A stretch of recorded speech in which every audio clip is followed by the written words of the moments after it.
গোপন সূত্রে খবরের ভিত্তিতে অভিযান চালিয়ে প্রচুর পরিমাণের আফিম ও গাঁজা উদ্ধার করার পাশাপাশি দুজনকে গ্রেফতার করল পুন্ডিবাড়ি থানার পুলিশ। ধৃতরা হলেন কার্তিক চন্দ্র মণ্ডল বয়স 34 ও মুন্নাফ আলী বয়স 30। পুলিশ সূত্রে জানা গিয়েছে, গোপন সূত্রের ভিত্তিতে পুন্ডিবাড়ি থানার বাঁশদহ নতিবাড়ি এলাকায় দুই ব্যক্তি দাঁড়িয়ে থাকা অবস্থায় তাদের গ্রেফতার করা হয়।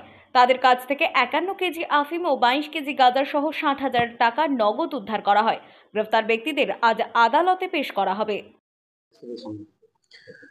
গতকাল গতকাল সোর্স ইনফরমেশনের বেস করে পুন্ডিবাড়ি পুলিশ স্টেশন টিম একটা রেড করে দুজনকে ডিটেইন করে, যে নাটিবাড়ি বাসদাহার কাছ থেকে NH-17 এর কাছ থেকে আমরা ও দুজনকে ডিটেইন করি প্রায় আনুমানিক 9টার সময় 3 ফেব্রুয়ারি।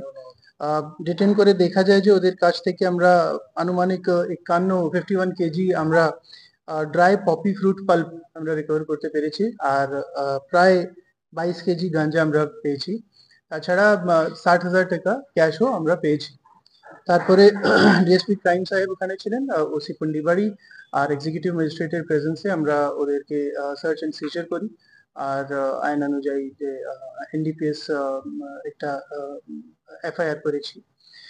যাদের কে অ্যারেস্ট করা হয়েছে ওদের নাম আছে কার্তিক চন্দ্র মন্ডল, 34 বছর ওনার এজ, বাসদাহা নাটিবাড়ি এর বাসিন্দা, পুন্ডিবাড়ি থানার অন্তর্গত। আর একজন যাকে অ্যারেস্ট করা হয়েছে মুন্নাব আলী, 47 ইয়ার্স এজ, ছাপাগুড়ি, কালপানি, পুন্ডিবাড়ি। এদের দুজনকে আমরা অ্যারেস্ট করেছি, আজকে কোর্টে প্রোডাকশন করছি। মুন্নাব আলী।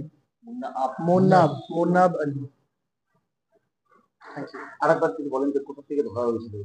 এদেরকে আমরা ধরেছি NH-17 হাইওয়ের কাছ থেকে, নাটিবাড়ি বাসদাহা এরিয়া থেকে।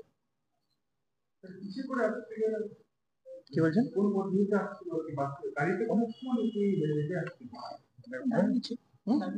দাঁড়িয়েছিল, ওরা ওখান থেকে কোথায় যাচ্ছিল কিন্তু সে টাইমে ওখানে দাঁড়িয়েছিল। ঠিক, থ্যাংক ইউ।